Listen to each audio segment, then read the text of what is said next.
Start. Rolling.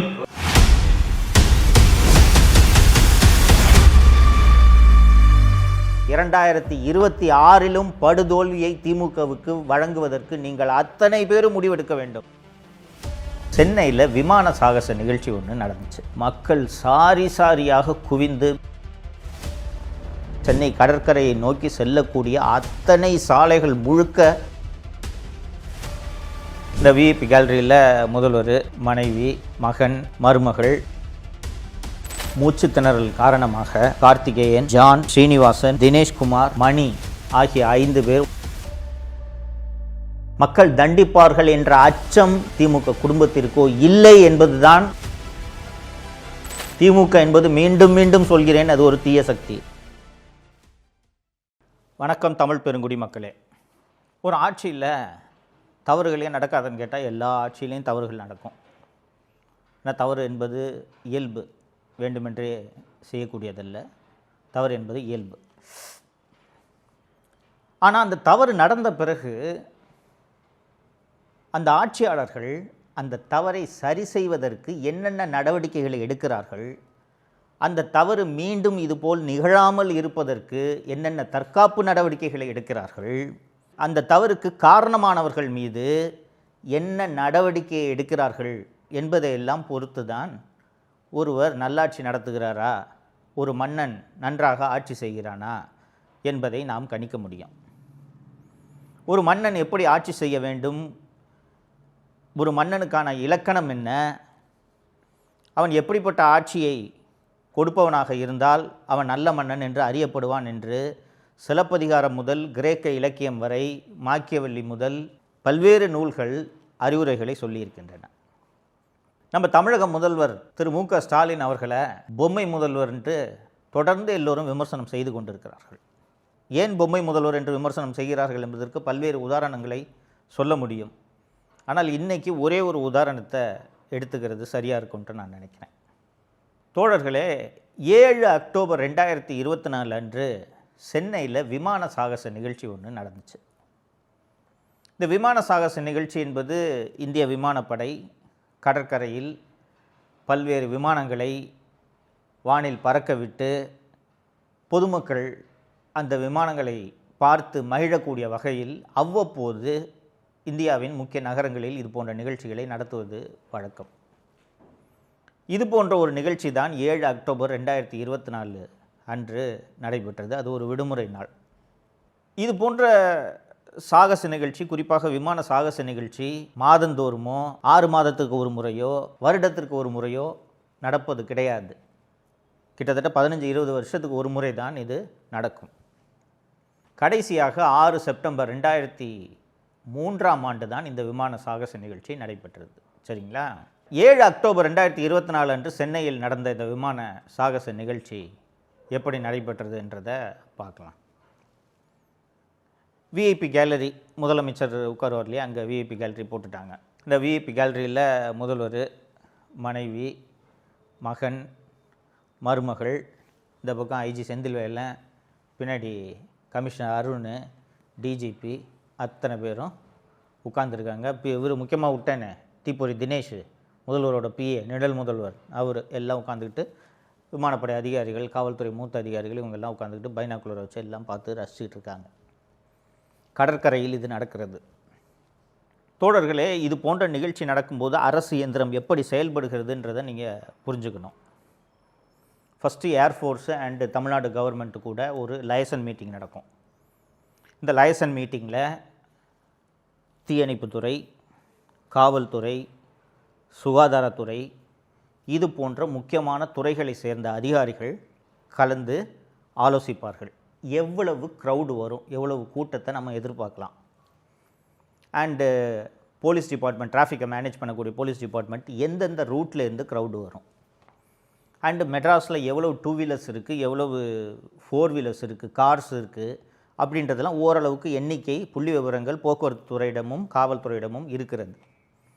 இது போக பொது போக்குவரத்து மூலமாக எவ்வளோ பேர் வருவார்கள், அன்றைக்கி கூடுதலாக பஸ்ஸு விடணுமா, பஸ்ஸு வந்தால் பஸ்ஸை எங்கே நிப்பாட்டுறது, காரில் வர்றவங்கள எங்கே காரை பார்க் பண்ண வைக்கிறது, இது போக ரயில்வேயோடு பேசி கூடுதலாக மெட்ரோ ரயிலை இயக்க வேண்டும், கூடுதலாக மின்சார ரயிலை இயக்க வேண்டும்.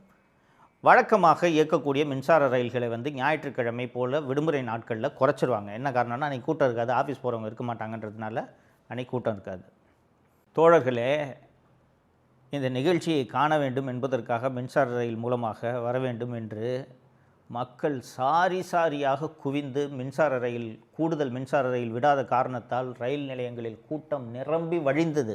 காரு, பைக்கு எப்படியாவது போகலான்னு சொல்லிட்டு மக்கள் அத்தனை பேரும் கடற்கரையை நோக்கி படையெடுத்தனர். அன்னைக்குன்னு பாருங்கள், அது அக்டோபர் மாதமாக இருந்தாலும் அன்றைய தினம் கடுமையான வெப்பம். பெரிய வெயில் இல்லை, ஆனால் வெப்பம், புழுக்கம், தாகம். ஆங்காங்கே குடிதண்ணீர் வசதியை ஏற்படுத்த வேண்டியது ஒரு அரசின் கடமையா இல்லையா? மருத்துவ முகாம்களை ஏற்படுத்தி வைப்பது அரசின் கடமையா இல்லையா? உங்களுக்கு எல்லா ரோடுமே சோக்குடு. டாக்டர் ராதாகிருஷ்ணன் ரோட்டில் ஆரம்பித்து சென்னை கடற்கரையை நோக்கி செல்லக்கூடிய அத்தனை சாலைகள் முழுக்க வாகனங்கள் நிரம்பி வழிந்து டிராஃபிக் ஜாமில் பிளாக் ஆகிடுச்சு. அவசரத்துக்கு ஆம்புலன்ஸு போக முடியல. இதையெல்லாம் ஒரு அரசு திட்டமிடணுமா வேணாமாங்க? அன்றைய நிகழ்ச்சியில் நெரிசல் மற்றும் மூச்சு திணறல் காரணமாக கார்த்திகேயன், ஜான், ஸ்ரீனிவாசன், தினேஷ்குமார், மணி ஆகிய 5 பேர் உயிரிழந்தனர். இதில் இந்த 5 பேரோட உயிரை கூட காப்பாற்றிருக்க முடியும். உடனடியாக முதலுதவி செய்திருந்தாலோ, ஆம்புலன்ஸ் மூலமாக மருத்துவமனைக்கு அழைத்து சென்றிருந்தாலோ, இதில் 5 பேரில் ஒரு 3 பேர் உயிரையாவது காப்பாற்றிருக்க முடியும். சரி, நடந்து போச்சு. ஒரு நல்ல முதல்வருக்கு கோபம் வரணுமா வேணாமாங்க? நான் என் குடும்பத்தோட பத்திரமா உட்காந்து நான் பார்த்துட்டேன், சாதாரண பொதுமக்களுக்கு பாதுகாப்பு கொடுக்க முடியலன்னா என்னையா சொல்லுவாங்க? இது என்ன ஆட்சின்னு கேட்பாங்களா இல்லையா? யார் இதுக்கு காரணம்? ஒரு ஆய்வு நடக்க வேண்டுமா வேண்டாமா? 5 பேர் செத்துருக்கானையா, 5 பேர் வீட்டில் இலை விழுந்துருக்கையா? யார் இதுக்கு பொறுப்பு? யார் இந்த அரேஞ்ச்மெண்ட்டை ஏற்பாடு பண்ணது? சிட்டி கமிஷனர் வாயாங்க, நீ தானே அதுக்கு காரணம். என்ன அரேஞ்ச்மெண்ட் பண்ண? 5 பேர் சாகிற அளவுக்கு நீ என்ன அரேஞ்ச்மெண்ட் பண்ண? பப்ளிக் செக்ரட்டரி வாங்க, சீஃப் செக்ரட்டரி வாங்க, ஃபயர் சர்வீஸ் டைரக்டர் வாங்க, கேட்டு இதில் ஒரு 2 பேரை சஸ்பெண்ட் பண்ணியிருக்கணுமா இல்லையா? ஒரு 2 அதிகாரிகளை, இதற்கு காரணமாக இருந்த 2 அதிகாரிகளை பணி இடைநீக்கம் செய்திருந்தால் அந்த அதிகாரிகளுக்கு தானாக அச்சம் வந்திருக்குமா வந்திருக்காதா?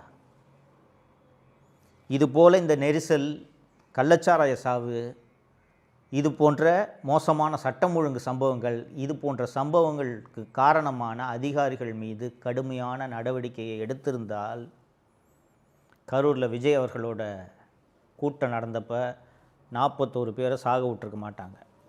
ஏன்னா 5 பேர் செத்ததுக்கே 5 அதிகாரியை சிஎம் சஸ்பெண்ட் பண்ணிட்டாரு. அதனால் இவ்வளோ பெரிய கூட்டம் கூடும்போது நாம் ஒழுங்காக அரேஞ்ச்மெண்ட்டு பண்ணணும் என்ற அச்சம் அதிகாரிகளுக்கு இருந்திருக்கும். கள்ளச்சாராய சாவு, இன்னொரு நிகழ்ச்சியில் நம்ம விரிவாக அந்த கள்ளச்சாராய சாவை பற்றி பேச போகிறோம். கள்ளச்சாராய சாவு உட்பட எந்த நிகழ்ச்சிக்கும், எந்த சம்பவத்துக்கும், எந்த அதிகாரி மீதும் இந்த பொம்மை முதல்வர் நடவடிக்கை எடுத்ததே இல்லை. அந்த தூத்துக்குடியில் துப்பாக்கிச்சூடு நடந்தது உங்களுக்கு நினைவிருக்கும். அதிமுக ஆட்சி காலத்தில் அந்த ஸ்டெர்லைட் போராட்டத்தில் நடந்த அந்த துப்பாக்கிச்சூடு தொடர்பாக விசாரணை ஆணையமெல்லாம் அமைக்கப்பட்டது. அந்த சம்பவத்தை வச்சே திமுக வாக்கு கேட்டுச்சு. 13 பேரை கொண்டுட்டாங்க, 13 பேரை அதிமுக ஆட்சி கொண்டுடுச்சுன்ட்டு அந்த சம்பவத்தை சொல்லி வாக்கு கேட்டாங்க. அருணா ஜெகதீசன் ஆணையம் குற்றம் சாட்டிய ஒரே ஒரு அதிகாரி மீது கூட இந்த திராவிட முன்னேற்ற கழக அரசு நடவடிக்கை எடுக்கவில்லை என்பதை நீங்கள் நினைவில் கொள்ள வேண்டும். இதனால் தான் இவர் பொம்மை முதல்வர். இவர் முதல்வரா, அதிகாரிகள் முதல்வரா? ஸோ இப்போ இந்த திராவிட மாடல் ஆட்சி மீண்டும் தொடர்ந்தால் என்ன நடக்கும் என்பது புரிகிறதா? இந்த 5 பேரெல்லாம் படித்தேன், கார்த்திகேயன், ஜான், 5 பேர் இறந்து போயிருக்காங்கன்னு. அவங்களோட உயிர் திரும்பி வராது.